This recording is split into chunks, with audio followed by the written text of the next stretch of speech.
Hi, I'm Toni Anderson from LaGrange, Georgia. During the American Revolutionary War, many colonists felt that African Americans didn't have the ability or the willingness to fight, but the Marquis de Lafayette disagreed. He lobbied Virginia Governor Thomas Nelson to welcome African Americans into the ranks, and because of that, we have this remarkable story worthy of a movie or theatrical rendering of James Armistead. James Armistead was a slave from New Kent County, Virginia. Growing up, he was companion to his owner's son, William Armistead, Jr. When William was being taught how to read and write, James, seated next to him, learned also. When they were adults, James became William's slave. William Armistead, Jr. supplied the commissariat at Williamsburg for the Continental Army. There, James helped load and unload supplies.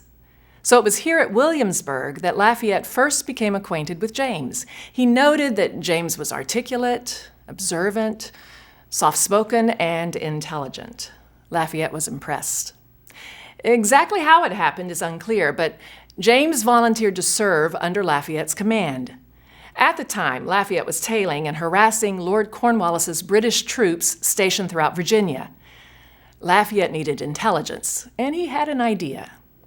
He knew that Cornwallis had invited blacks to escape slavery by crossing over to British lines.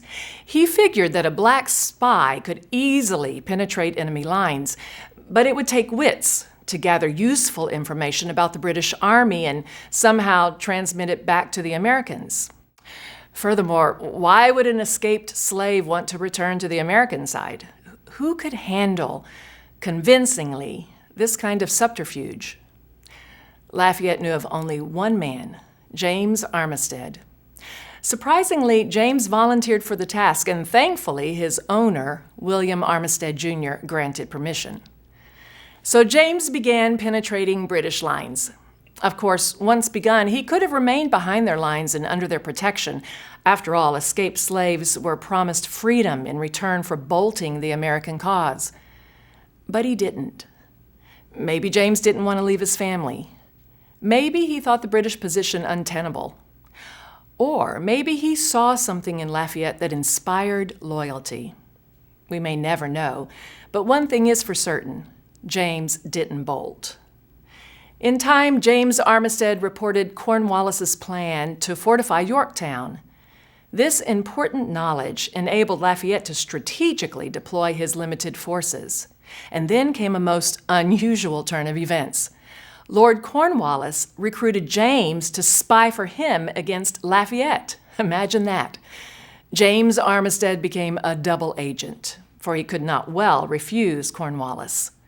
But his true loyalty was never in doubt. Armistead was loyal to Lafayette and the American cause.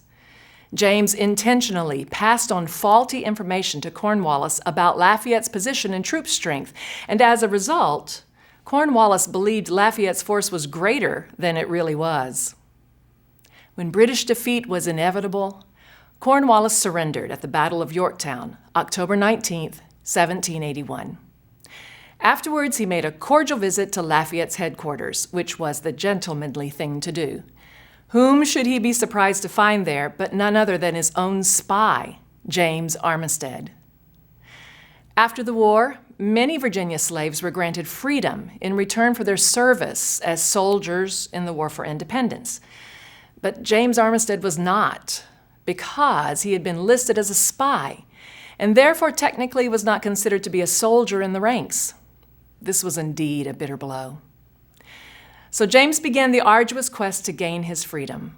On December 4, 1784, James submitted his petition for manumission to the Virginia General Assembly, but it was denied.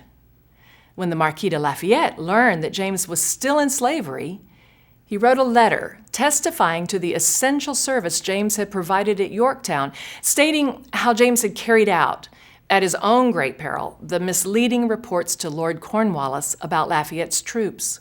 Lafayette encouraged the Virginia Assembly to accord James Armistead every honor appropriate to his service.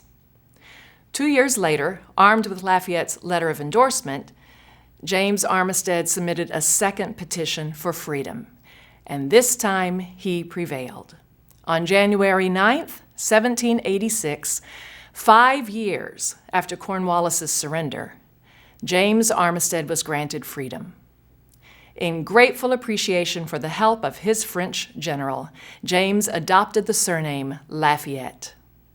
To the Marquis de Lafayette, happy birthday.